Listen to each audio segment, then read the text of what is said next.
The branch manager slid the paper across the polished surface of the desk. His name was Davies, and his smile was part of the uniform. It was practiced. It had been workshopped. It did not reach his eyes, but it was not supposed to. It was meant to be a tool, like the gold-plated pen beside the leather desk blotter. A tool for smoothing things over, for making things final. He said, "Just sign here at the bottom, Mr. Finch, and we can close this out for you." The paper was an itemized statement, a final accounting of his wife's affairs as handled by the bank's trust department.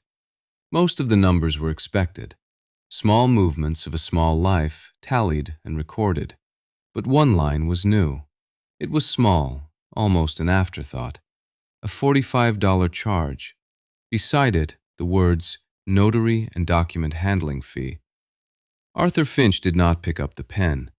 He was a man of 68, with the thick, patient hands of a carpenter.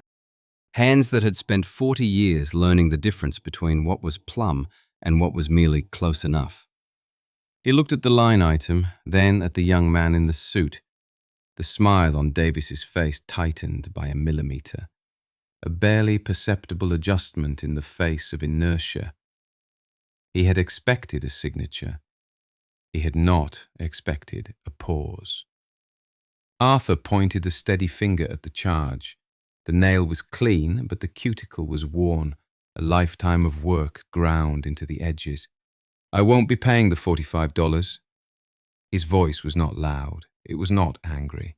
It was a statement of fact, delivered with the same quiet finality as a nail being driven home in a single perfect stroke.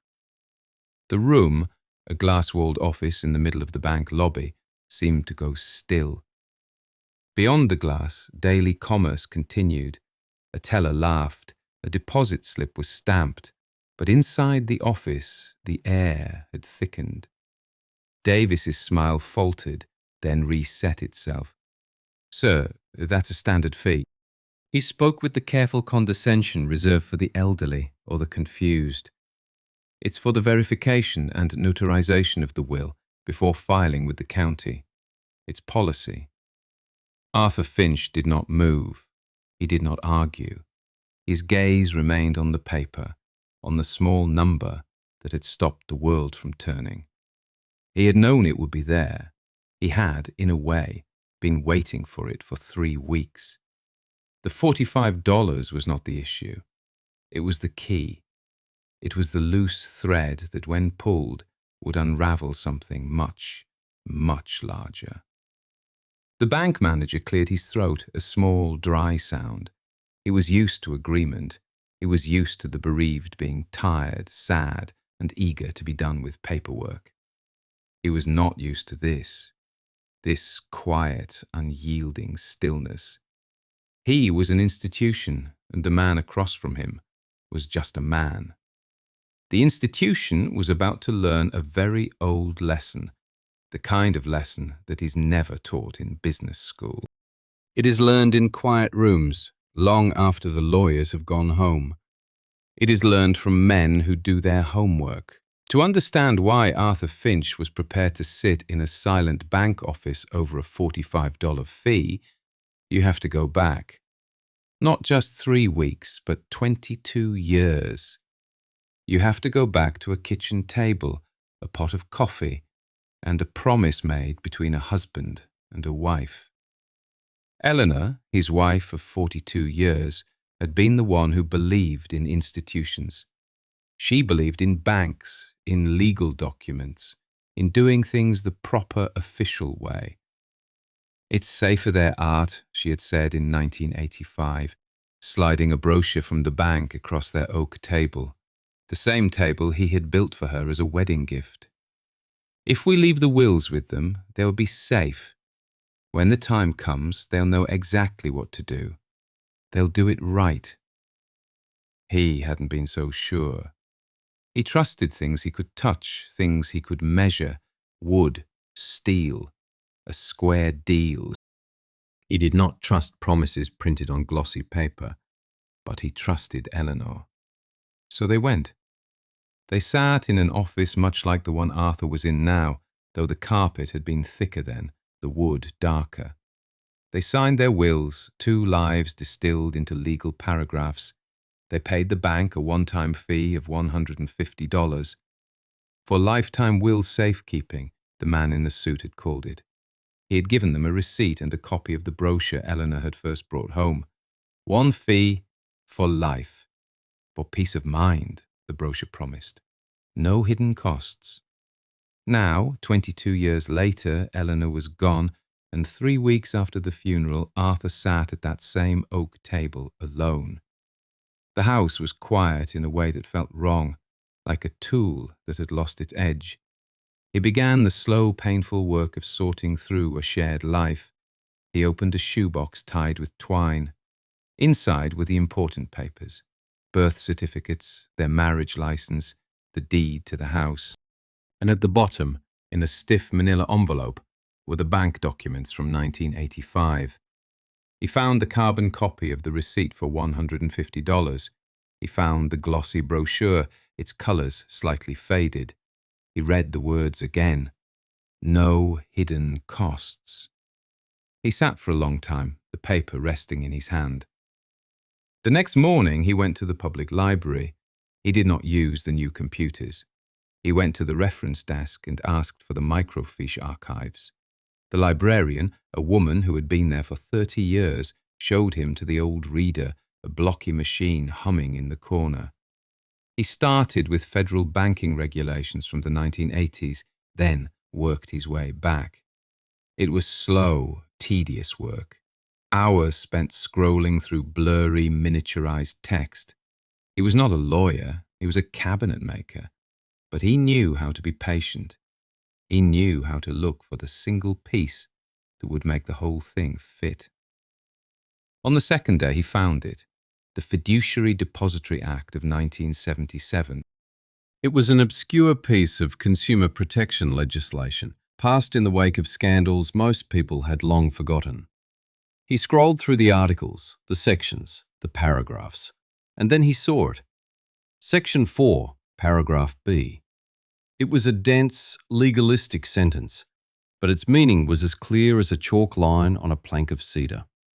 It stated that any federally insured institution acting as a paid fiduciary for estate documents could not, upon execution of those documents, charge additional administrative, handling, or processing fees for services ancillary to the primary act of execution. In plain language, it meant you couldn't charge someone to hold their will and then, years later, charge their family again just to take it out of the drawer. Arthur wrote down the citation in a small spiral notebook. He made a copy of the page from the microfiche. He folded it carefully and put it in his coat pocket. He did not feel triumph. He felt a quiet, sombre sense of confirmation. The institution had forgotten its own rules. He would have to remind them. The fight was not about money. It was about a promise. It was about the memory of his wife, Eleanor. She had been a woman who believed in order. She balanced her checkbook to the penny. She planted her garden in perfectly straight rows. She believed that if you followed the rules, things would turn out right. Her trust in the bank had been a part of that belief system, an extension of her faith that the world was, at its core, an orderly and fair place. Arthur had always been more skeptical. He'd seen too many jobs where a previous contractor had cut corners, hiding shoddy work behind a layer of paint. He knew that things were rarely as they seemed on the surface. His whole working life had been about making things right, planing a warped board until it was true, squaring a joint until it was perfect. He didn't do it for praise. He did it because that was the job. A crooked frame was an insult to the picture it held. A misaligned drawer was an insult to the person who would use it every day. The bank's $45 fee was a crooked frame around his wife's memory. It was a small thing, but it was wrong, and if he let it stand, he would be participating in the error. He would be agreeing that Eleanor's faith had been misplaced. He could not do that. So he sat at his kitchen table in the evenings with her empty chair across from him, and he prepared. He didn't hire a lawyer. This was not a legal battle to him. It was a personal one. It was a matter of craftsmanship. He took out the small spiral notebook and started a new page. He went back to the library and looked through the archived local newspapers. He made a list of obituaries from the last 10 years. He cross-referenced the names with public property records, looking for families who had banked at that same branch. It was another slow, painstaking process. He found 12 names. 12 families who had likely sat in that same office, grieving and exhausted, and paid the small, standard fee without question. Because why would they question it? It was policy. You wrote down each name. You imagined their quiet grief, their desire to just get it over with. The bank was counting on that. It was counting on the fact that people in pain do not read the fine print. Arthur closed his notebook. He had his facts. He had the bank's old promise. He had the federal law. He had a list of other potential victims. He placed the notebook, the faded brochure, and the copy of the microfiche page into a simple cardboard folder. He put the folder on the passenger seat of his old truck the day he went to the bank. He was not going there to fight. He was going there to present his work, to show them where the measurements were off, and to see if they would be willing to make it right. Some men collect problems. He collected patience, and he had a lifetime supply. Eleanor had been the one to talk to people. She could start a conversation with anyone, about anything. The weather, the price of groceries, the neighbor's new roof. Arthur was the listener. He was comfortable with silence. He preferred it. He believed you learned more when your mouth was closed. This was the core of their life together. Her words, his silence. A balance. Now her words were gone, and he was left with only his half of the equation. Silence. But he had learned from her too. He had learned that sometimes you had to speak. You just had to choose the right words. And you never spoke first if you could help it. He remembered her telling him about the bank all those years ago. It's not just for us, Art. It's for the kids, so they don't have to worry. So it's all taken care of. It had been about creating a smooth path for those who would come after. That was the purpose of the will. That was the purpose of the bank service, to remove a burden. But now the bank had become the burden. It had inserted a stone in the path, a small stone to be sure, but a stone nonetheless. Arthur thought of his son, Michael, who lived 3 states away. He hadn't told Michael about any of this. There was no need to trouble him. This was his work to do, his responsibility. It was the last act of service he could perform for Eleanor, to ensure the thing she had so carefully set up was honored, not just in spirit, but in fact, to straighten what had become crooked. As he drove to the bank, he thought about the nature of rules.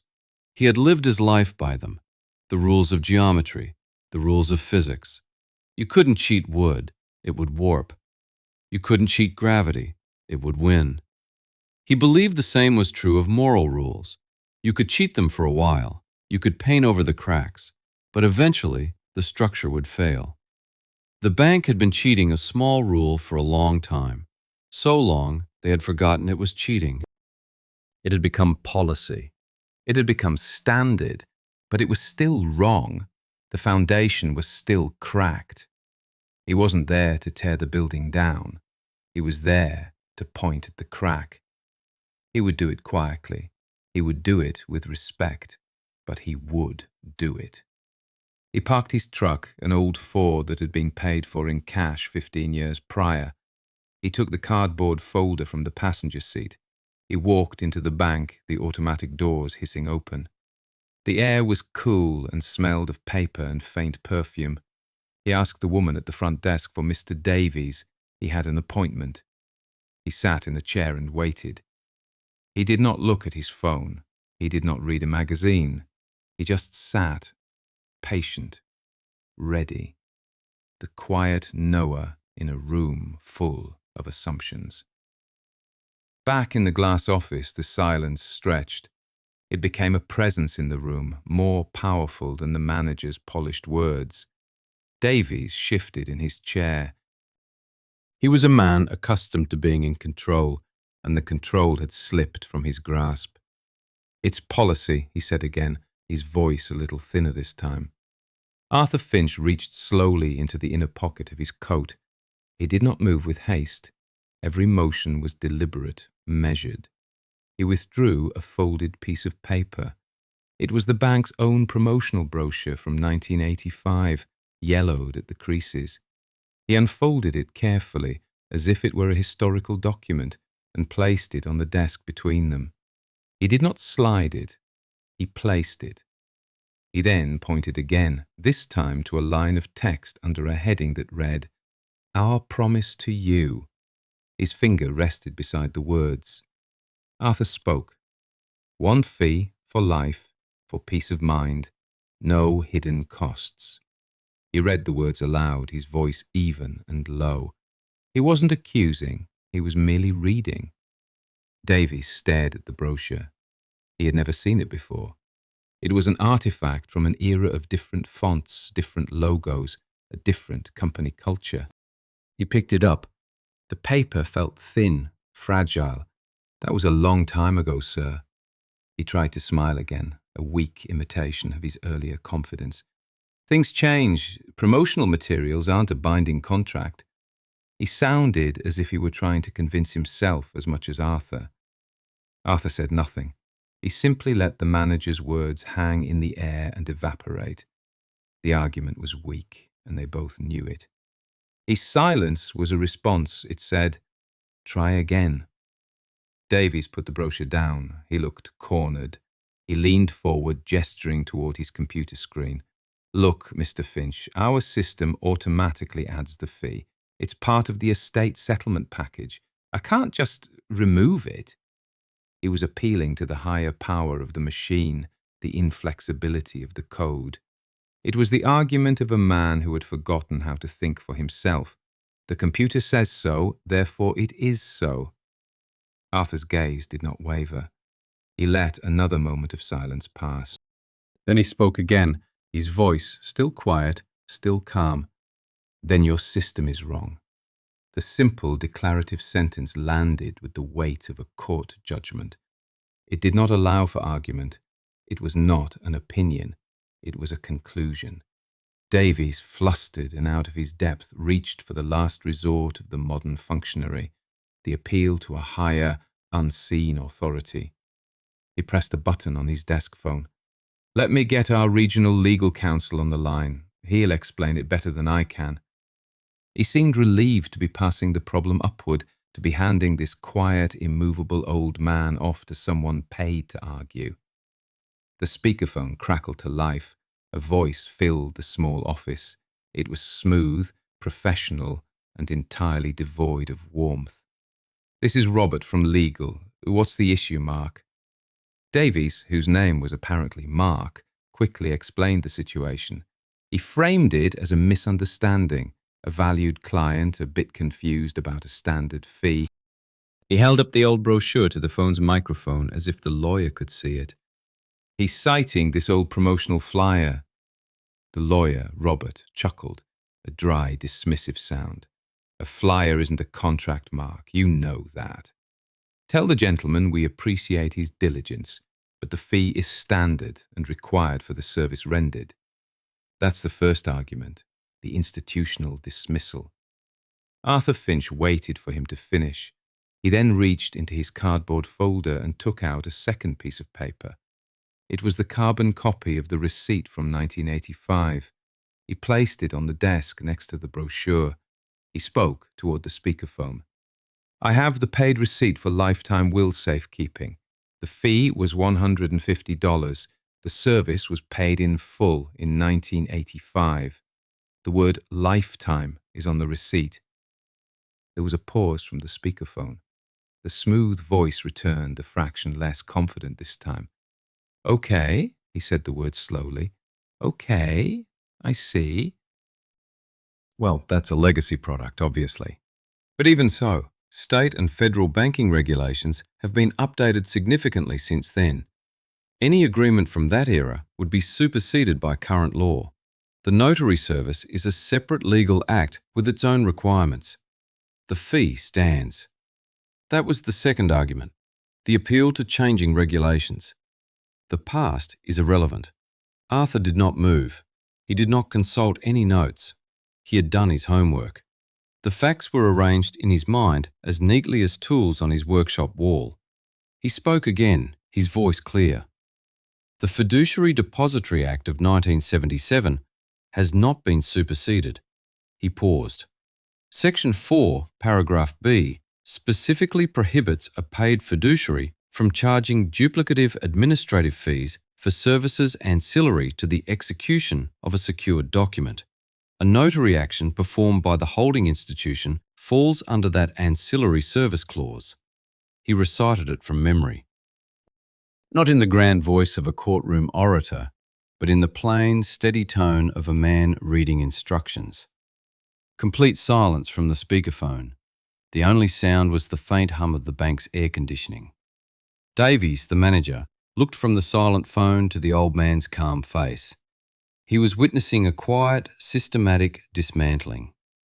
The confidence was draining from the room, being replaced by something else. Uncertainty. A dawning awareness that a terrible mistake had been made.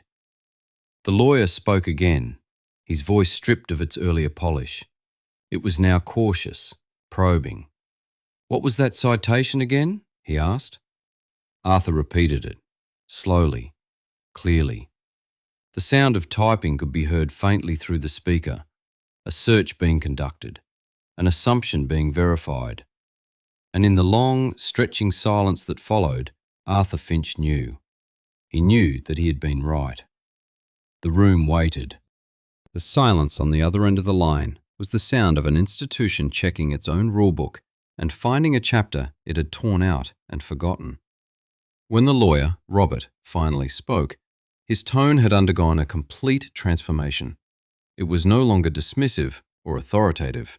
It was careful, conciliatory. "Mark," he said to the branch manager, "why don't we get a third party to clarify the current interpretation of that statute for Mr. Finch? Let's call the county clerk's office. They handle these filings every day. They'll know the standard procedure." It was a strategic retreat, an attempt to shift the verification to a neutral entity, hoping for an answer that would give them some room to maneuver. Davies, visibly relieved to have a new course of action, nodded, even though the lawyer couldn't see him. "Yes, of course." He looked at Arthur. "Sir, would that be acceptable? We'll call Mrs. Gable at the registrar's office. She's been the clerk for 30 years. Arthur gave a single, slow nod. "That will be fine." Davies found the number and dialed, putting the call on speaker. The phone rang 3 times before a woman's voice answered, calm and businesslike. "County Clerk's office, this is Agnes Gable." Davies quickly explained who he was and the situation he was in, carefully framing it as a procedural question. "We have a question about standard fees for estate notarization when the bank is the holding entity," he said. The lawyer, Robert, cut in. "Agnes, it's Robert from the bank's legal department. We're reviewing a legacy account, and there's a question about the application of the 77 Fiduciary Act. What's the county's current practice regarding ancillary fees on those?" There was a pause. Mrs. Gable was an older woman, known throughout the county for her quiet competence and encyclopedic knowledge of local and state statutes. She was the institutional memory of the entire courthouse. When she spoke, her voice was matter of fact. "Well, Robert," she said, a tone suggesting this was old news. "Most of the banks in the state stopped that kind of double billing back in the late 90s. The room went absolutely quiet. Davies stared at the phone. The lawyer was silent. Mrs. Gable continued, unaware of the bomb she had just detonated. "There was that class action suit against First Union back in 98, Jennings versus First Union. It was built squarely on Section 4 of the 77 Act. Cost them a fortune to settle. We haven't seen a bank try to charge one of those separate handling fees on a stored will in at least 20 years. It's a settled issue." She paused, then asked, "Is there anything else I can help you with?" The lawyer, his voice now a strained whisper, said, No, Agnes, thank you. That clarifies it perfectly. He clicked off. The line went dead. Davies looked at the phone, then at Arthur Finch. The colour had drained from his face. The polished smile was gone, replaced by a look of stark realization. The silence in the room was no longer tense. It was heavy. It was the silence of a structure that has just had its cornerstone removed. That ended it. The argument was over. The policy was not policy. The standard was not standard. It was a mistake. A 20-year-old mistake they had been making every single day. The branch manager, Davies, took a deep breath. He looked like a man who had just been told his house was built on a sinkhole. He folded his hands on his desk, a gesture of surrender. "Mr. Finch," he began, his voice low and earnest, "I apologise. We apologise. There has clearly been a significant oversight on our part. Of course, we will waive the $45 fee." There was a desperate sincerity in his eyes. He was trying to put the problem back in its box, to reduce it once again to a simple, fixable billing error. He picked up the statement and a pen. "I'll just strike this right off. Consider it handled." Arthur Finch watched him. He did not look relieved. He did not look satisfied. He simply watched the manager's frantic attempt to make the problem small again. He let him finish. He let the silence settle back into the room for a moment. Then he spoke. "The fee is not the issue." Davies stopped, the pen hovering over the paper. He looked up, confused. "But I'm waiving it." Arthur reached into his cardboard folder one last time. He pulled out the small spiral notebook. He opened it to a fresh page and placed it on the desk. It lay there, unassuming but solid. "The issue," Arthur said, his voice as calm as ever, "is how many other times you've charged it." He tapped the open page of the notebook. "I've made a list. From the local obituaries going back 10 years. 12 names. 12 families who banked here. 12 estates you likely settled. 12 times you charged this fee that you weren't supposed to. And that's just the last decade." He let the words sink in. He was no longer just a grieving husband questioning a fee. He was an auditor. He was a historian of the bank's own forgotten mistakes. The $45 fee was not a mistake. It was a symptom of a systemic disease. The Jennings versus First Union case that Mrs. Gable had mentioned cost that bank millions. It had set a precedent that this bank, through either arrogance or incompetence, had completely ignored for 20 years. Arthur wasn't threatening a lawsuit. He wasn't making demands.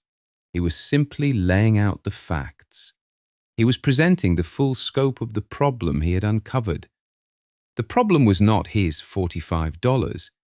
The problem was the thousands, perhaps hundreds of thousands of dollars the bank had improperly taken from grieving families over 2 decades. $45 at a time. Davies stared at the notebook, then at Arthur's face. The young manager finally understood. This was not about one old man. This was about everyone. This was about everything. The potential liability was staggering.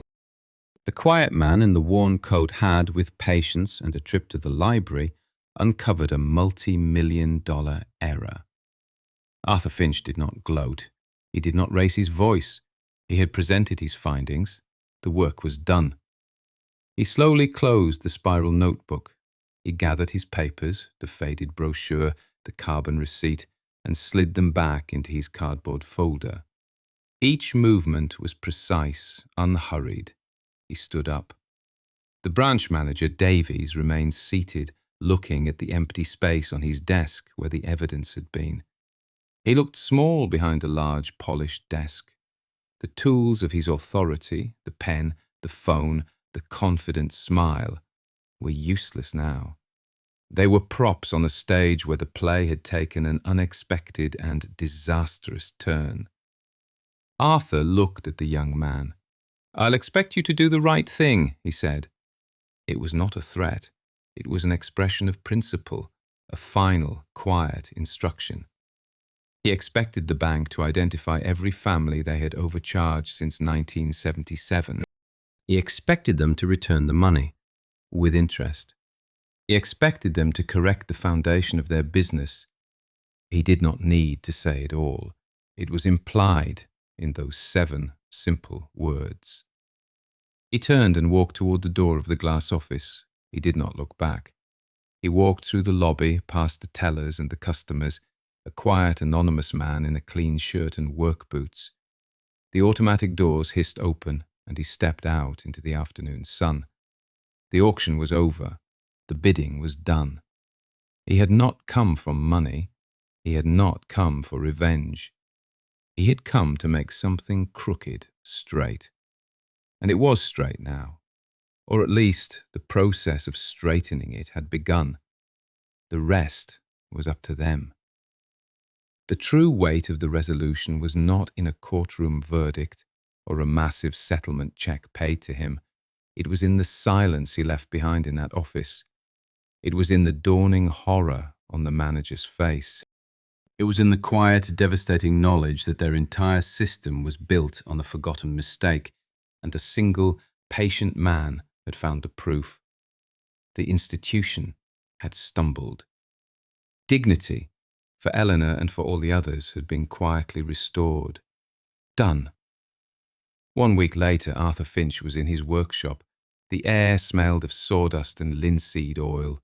Sunlight streamed through the high windows, illuminating the dust motes dancing in the air. He was running a piece of cherry wood over his jointer, the machine's hum a familiar, comforting sound. He was building a small bookshelf for his granddaughter. He worked slowly, checking the edge with a steel square after each pass. He was not thinking about the bank. He was not thinking about the money. He was thinking about the grain of the wood, the clean line of the cut. There was a photograph of Eleanor tacked to the wall above his workbench. It was an old one from a picnic 20 years ago. She was laughing, her head tilted back. He glanced at it, a faint smile touching his own lips. He picked up the finished board. It was perfectly flat, perfectly square. He ran his calloused thumb along the edge, smooth, true. Some men collect injustices. He collected receipts. He had straightened the one thing that was his to straighten. The work was done. Arthur Finch wanted to make one thing straight. He believed that what was promised should be delivered. Not far from there, in rural Ohio, a woman named Sarah Miller is about to face a different kind of institution. A powerful developer wants to plow a road through the middle of her family's farm, land that's been in her name for a century. The developer has the deeds, the surveyors, and the county board on his side. All Sarah has is a story her grandfather told her, and a hand-drawn map from 1952 tucked inside an old family Bible. The map shows a boundary line the county says doesn't exist. Stay with us, we'll see what holds.